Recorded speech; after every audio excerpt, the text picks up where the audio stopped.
नमस्कार दोस्तों, अध्यापक मंत्रा पर आपका स्वागत है। और हम प्रैक्टिस कर रहे हैं कंप्यूटर और उत्तर प्रदेश जीके के कुछ इम्पोर्टेंट प्रश्न। ठीक है, इसमें कंप्यूटर के 15 प्रश्न और यूपी जीके के 20 प्रश्नों का अध्ययन करेंगे। कुल मिलाकर 35 प्रश्न होंगे इस क्लास में। ठीक है, 2 प्रैक्टिस सेट इसके मैंने कंप्लीट करा दिए, आज ये तीसरा है। चलिए शुरू करते हैं। आज का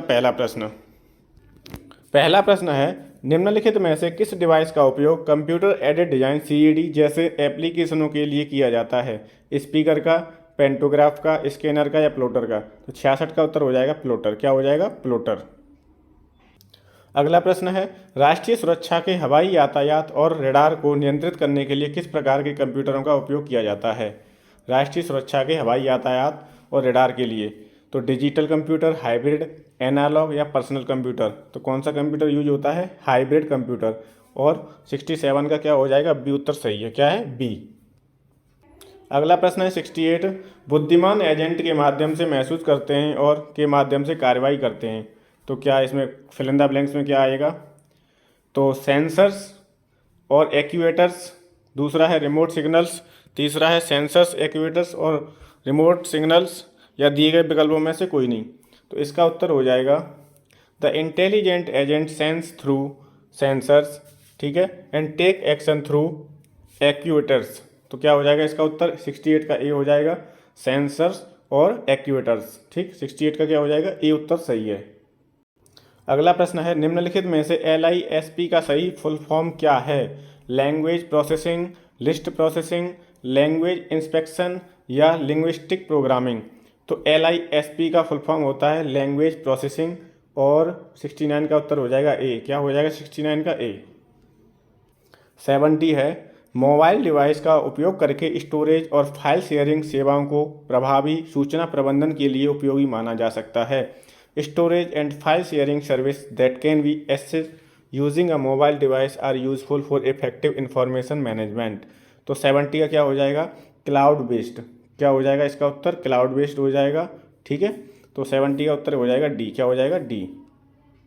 अगला है, क्लाउड संगणना या cloud computing service does not include. Cloud computing में कौन सम्मिलित नहीं है? सॉफ्टवेयर सेवा, वैद्युत चुंबकीय वर्णक्रम आवंटन, आधारिक संरचना सेवा या मंच सेवा? ठीक है, तो इसमें क्या नहीं सम्मिलित होता है? वैद्युत चुंबकीय वर्णक्रम आवंटन। ठीक, 71 का क्या हो जाएगा? बी उत्तर बिल्कुल सही है। क्या हो जाएगा? बी। अगला प्रश्न है, in banking terminology pin PIN is acronym of. Banking शब्दावली में पिन का संक्षिप्त रूप क्या है?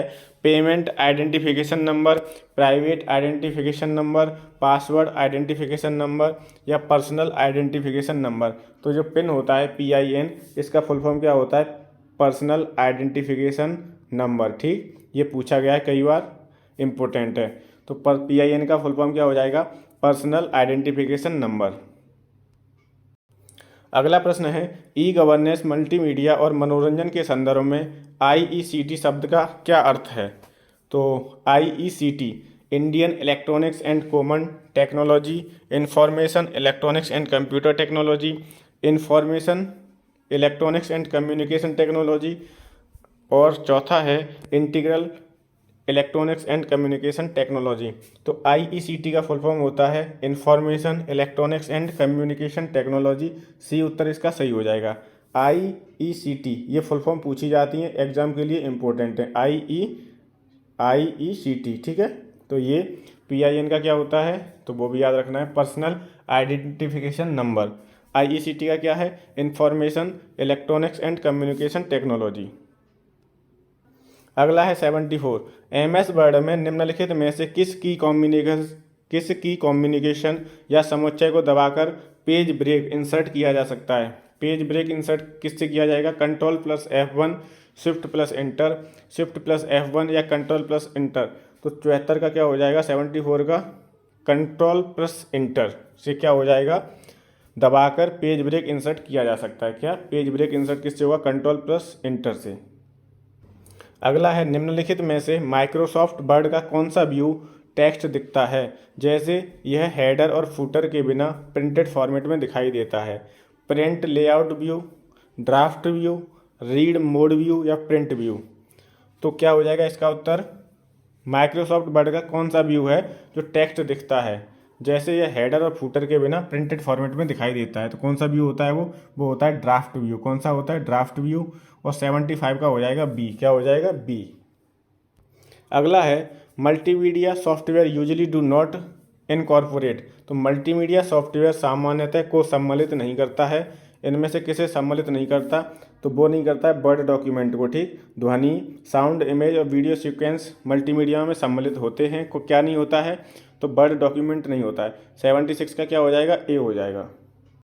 अगला है 77, माइक्रोसॉफ्ट एक्सेल की कौन सी विशेषता फीचर का उपयोग परिभाषित अनुक्रम में दर्ज किए गए डेटा को स्वचालित करने के लिए किया जाता है?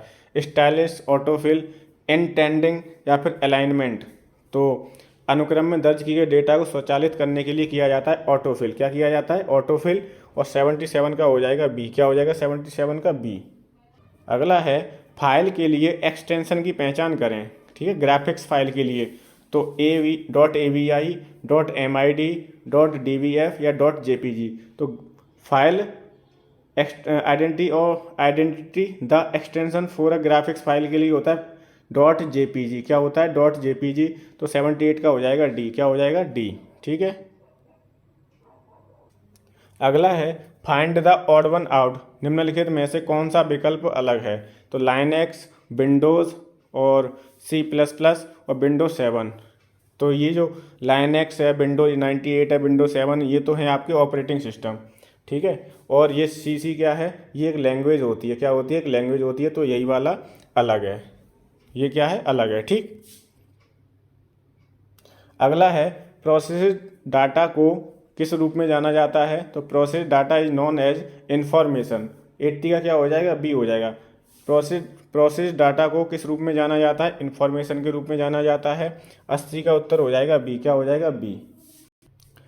अब हम देखेंगे उत्तर प्रदेश सामान्य जानकारी, जिसमें यूपी जीके के होंगे 20 प्रश्न, ठीक है। और ये जो सीरीज चल रही है ये UPSSC से होने वाली कोई भी परीक्षा हो, BDO हो, लेखपाल हो, ठीक है, और यूपी पुलिस है, सबके लिए महत्वपूर्ण है। कंप्यूटर और यूपी जीके उत्तर प्रदेश में होने वाली सभी परीक्षाओं के लिए उपयोगी है। अगर ये सीरीज आपको पसंद है तो प्लीज़ इसे लाइक करें, शेयर करें और सब्सक्राइब करें। चलिए पहला प्रश्न देखते हैं। काशी विद्यापीठ वाराणसी की स्थापना किसने की थी? पुरुषोत्तम दास टंडन, शिव प्रसाद गुप्ता, राजा महेंद्र प्रताप या स्वामी सहजानंद सरस्वती। तो काशी विद्यापीठ वाराणसी की स्थापना किसने की थी? शिव प्रसाद गुप्ता ने। किसने की थी? शिव प्रसाद गुप्ता ने। और 81 का हो जाएगा बी। क्या हो जाएगा? बी। 2001 की जनगणना के अनुसार उत्तर प्रदेश में किस जनपद में जनसंख्या घनत्व सर्वाधिक है? तो किस में है? वाराणसी में, 2001 के अनुसार, ठीक। अब 2011 के अनुसार पूछे उत्तर प्रदेश के किस जिले में सर्वाधिक जनसंख्या घनत्व है? तो आप बताओगे गाजियाबाद। सबसे अधिक किस में है? गाजियाबाद में, ठीक। उत्तर प्रदेश में सबसे अधिक जनसंख्या घनत्व किस जिले का है? तो गाजियाबाद का है।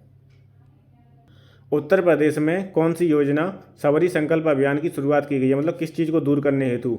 तो कुपोषण को दूर करने के लिए कौन सी योजना चल रही है? सबरी संकल्प अभियान। किसे दूर करने के लिए चल रहा है ये? सबरी संकल्प अभियान के तहत कुपोषण को दूर करने का प्रयास किया जा रहा है, ठीक है। तो 83 का उत्तर क्या हो जाएगा? बी हो जाएगा। क्या होगा? 83 का बी। उत्तर प्रदेश में राज्य पोषण मिशन संबंधित है। तो राज्य पोषण मिशन किससे संबंधित है? विकलांग कल्याण से या शहरी विकास से या कुपोषण से या कौशल विकास से? तो राज्य पोषण मिशन संबंधित है कुपोषण से। 84 का क्या हो जाएगा? सी हो जाएगा। 84 का सी उत्तर सही है। उत्तर प्रदेश किस क्षेत्रीय परिषद का सदस्य है? तो उत्तरीय क्षेत्रीय परिषद, पश्चिमी क्षेत्रीय परिषद, मध्य क्षेत्रीय परिषद या पूर्वी क्षेत्रीय परिषद? उत्तर प्रदेश हमारा मध्य क्षेत्रीय परिषद का हिस्सा है या परिषद का सदस्य है। 85 का हो जाएगा सी। 85 का क्या हो जाएगा? सी। मैंने वैसे यूपी जीके या जीएस का पूरा 15 प्रैक्टिस सेट करा दिए हैं, जिसमें प्रीवियस ईयर में आए हुए सभी प्रश्न हैं, ठीक है। 50-50 प्रश्न करके कराए हैं। 15 पार्ट हैं टोटल। उसमें हमने काफ़ी क्वेश्चन, काफ़ी टॉपिक कवर किए हुए हैं, ठीक है। तो उसे भी आप देख सकते हैं, देखना चाहें तो। अगला प्रश्न देखते हैं 86। अगला है 86, उत्तर प्रदेश उर्दू अकादमी की स्थापना कब की गई थी? 86 का क्या हो जाएगा? 1947 में, 1950 में या 1962 में या 1972 में? तो उत्तर प्रदेश उर्दू अकादमी की स्थापना की गई थी 1972 में, 1972 में। 86 का उत्तर क्या हो जाएगा? डी हो जाएगा। क्या हो जाएगा? डी। अगला है 87, अगरिया, बेगा, भूइया अनुसूचित जनजातियां उत्तर प्रदेश के निम्नलिखित में से किस में मुख्यतः निवास करती हैं? किस जिले में करती हैं ये जनजातियां निवास? अगरिया, बेगा तथा भूइया। अम्बेडकर नगर, जालौन, सोनभद्र या ललितपुर। तो ये तीनों जो जनजातियां ये कहाँ पर करती हैं? सोनभद्र में। कहाँ पर? सोनभद्र में निवास करती हैं। 87 का हो जाएगा सी। 87 का क्या हो जाएगा? सी। उत्तर सही है। अगला है, इनमें से क्या उत्तर प्रदेश में नहीं है? विश्वनाथ मंदिर, बाबा विश्वनाथ, 80 घाट, आगरा का किला या विक्टोरिया मेमोरियल। तो उत्तर प्रदेश में क्या नहीं है? डी नहीं है, विक्टोरिया मेमोरियल नहीं है। विश्वनाथ मंदिर बनारस में, 80 घाट मंदिर बनारस में, आगरा का किला आगरा में। ठीक, तो क्या नहीं है उत्तर प्रदेश में? डी नहीं है, विक्टोरिया मेमोरियल। अगला प्रश्न है, सूची 1 को सूची 2 से मिलाना है। सूची 1 में लोकगीत हैं और सूची 2 में क्या है? गायन का अवसर है। ठीक, तो चैती क्या है? चैती लोकगीत है, मौसमी गीत है। चैती क्या है? मौसमी गीत है। तो क्या हो जाएगा? ए का उत्तर हो जाएगा 4। क्या हो जाएगा? 4। ठीक, कजरी क्या है? कजरी विवाह एवं मौसमी गीत है, ये विवाह के समय गाया जाता है। तो बी का हो जाएगा 3। रसिया क्या है? ब्रज का लोकगीत है रसिया। और सोहर क्या है? संस्कार गीत है। सोहर क्या है? संस्कार गीत है। तो 4 3 2 1 देखते हैं किसमें है। 4 3 2 1 किसमें है? ए में है। तो इसका ए उत्तर सही हो जाएगा। 89 का क्या हो जाएगा? ए। घोषितराम जहाँ बुद्ध कुछ समय के लिए रुके थे स्थित है। राजगृह, चंपा, श्रावस्ती या कौशाम्बी। तो कौशाम्बी में कौ घौ, ये मैंने उसमें ट्रिक भी बताई थी, कौ घौ याद करो। कौशाम्बी में, ठीक है, कौ घौ। 90 का क्या हो जाएगा? डी हो जाएगा। घोषितराम मठ कहाँ पर है? कौशाम्बी में है। अगला प्रश्न है, निम्नलिखित में से कौन सा सिंधु घाटी सभ्यता का स्थल उत्तर प्रदेश में है? तो रोपड़, पंजाब में है रोपड़, मांडा, बनवाली या हुलास। तो अपना उत्तर प्रदेश में क्या है? हुलास है। ठीक है, 91 का क्या हो जाएगा? डी हो जाएगा। 91 का उत्तर क्या हो जाएगा? डी। जनरथ नाम दिया गया था, किसे नाम दिया गया था जनरथ? उत्तर प्रदेश में ग्रामीण संचार को बढ़ावा देने के लिए, देश में यातायात सुविधाओं को बढ़ाने के लिए, भारत सरकार द्वारा भारत तथा बांग्लादेश के मध्य बस सेवा को प्रारंभ करने के लिए, या उत्तर प्रदेश सरकार द्वारा प्रारंभ किए गए निम्न लागत एसी बस सेवा। तो उत्तर प्रदेश सरकार द्वारा प्रारंभ किए गए निम्न लागत एसी बस सेवा को क्या नाम दिया गया? जनरथ। तो 92 का उत्तर हो जाएगा डी। क्या हो जाएगा? डी। अगला है, उत्तर प्रदेश के किस जिले में यूरेनियम पाया जाता है? तो यूरेनियम पाया जाता है ललितपुर में। और 93 का उत्तर हो जाएगा सी। यूरेनियम उत्तर प्रदेश में कहाँ पाया जाता है? ललितपुर जिले में। किस जिले में? ललितपुर में। 93 का क्या हो जाएगा? सी। अगला प्रश्न है, इनमें से कौन सा सही सुमेलित नहीं है? ठीक, तो ताला उद्योग अलीगढ़ बिल्कुल सही है, कालीन उद्योग भदोही बिल्कुल सही, चूड़ी उद्योग शाहजहाँपुर तो ये गलत हो जाएगा। चूड़ी उद्योग कहाँ पर है? फिरोजाबाद में है। ठीक है, चूड़ी उद्योग कहाँ पर है? फिरोजाबाद में, ये गलत हो जाएगा। चिकन उद्योग लखनऊ में, ये भी सही है। कालीन उद्योग भदोही सही है, ताला उद्योग अलीगढ़ सही है। चूड़ी उद्योग में संशोधन करना है आपको। चूड़ी उद्योग कहाँ पर है? फिरोजाबाद में। तो 94 में पूछा है कौन सा सुमेलित नहीं है? तो सी सुमेलित नहीं है। ठीक, सी नहीं है, सी उत्तर हो जाएगा 94 का। अगला प्रश्न है, उत्तर प्रदेश ने उच्चतम औद्योगिक वृद्धि दर अंकित की थी किस में? 5वीं पंचवर्षीय योजना में, 6वीं पंचवर्षीय योजना में, 10वीं पंचवर्षीय योजना में या 11वीं पंचवर्षीय योजना में? तो कब की थी? 10वीं पंचवर्षीय योजना में। 95 का क्या हो जाएगा? सी हो जाएगा। ठीक, अब योजना आयोग ये पंचवर्षीय योजनाओं को चलाता था। योजना आयोग को समाप्त करके 1 जनवरी 2015 को नीति आयोग की स्थापना की है। किसकी? नीति आयोग की। कब की है? तो 1 जनवरी 2015 को। नीति आयोग का अध्यक्ष कौन होता है? तो प्रधानमंत्री। जो भारत का प्रधानमंत्री होगा वो नीति आयोग का स्वतः क्या हो जाएगा? अध्यक्ष होगा। ठीक, उत्तर प्रदेश ने उच्चतम औद्योगिक वृद्धि दर कब अंकित की थी? तो 10वीं पंचवर्षीय योजना में, याद रखना है। अगला है, उत्तर प्रदेश में रक्षा गलियारा का केंद्रित क्षेत्र होगा पूर्वांचल, मध्य, पश्चिमी या बुंदेलखंड। तो 96 का हो जाएगा डी। कौन सा क्षेत्र हो जाएगा उत्तर प्रदेश में रक्षा गलियारा का? बुंदेलखंड पर केंद्रित रहेगा। ठीक है, तो उत्तर प्रदेश में रक्षा गलियारा का केंद्रित क्षेत्र होगा बुंदेलखंड। केंद्रित क्षेत्र होगा बुंदेलखंड। 96 का हो जाएगा डी। अगला है, ब्रांड उत्तर प्रदेश सृजन के लिए उत्तर प्रदेश पर्यटन द्वारा किस उपागम को अपनाया गया? ऊपर से नीचे की ओर उपागम, नीचे से ऊपर की ओर उपागम, सांस्कृतिक उपागम या समग्रता उपागम। तो ब्रांड उत्तर प्रदेश सृजन के लिए उत्तर प्रदेश पर्यटन द्वारा समग्रता उपागम को अपनाया गया है। और 97 का उत्तर हो जाएगा डी। क्या हो जाएगा? डी। अगला है, उत्तर प्रदेश में सिंचाई का सबसे बड़ा स्रोत क्या है? नहर, तालाब, नलकूप या कुआं। तो उत्तर प्रदेश में सिंचाई का सबसे बड़ा स्रोत है नलकूप। 98 का क्या हो जाएगा? सी। 98 का उत्तर क्या हो जाएगा? सी।